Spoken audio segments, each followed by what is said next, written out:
പാവനോത്ഭവയാം മാതാവേ നിൻ പാവനപാദം തേടുന്നു. കനകാലയനേ കന്യാമ്പേ പരലോകത്തിൻ വാതിൽ നീ അമലോത്ഭവയാം മാതാവേ.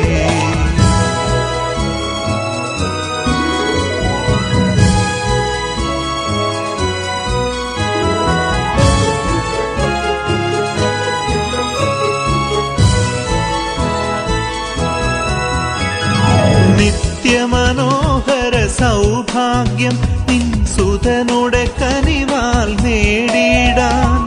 നിത്യമനോഹര സൗഭാഗ്യം നിൻ സുതനുടെ കനിവാൽ നേടിയിടാൻ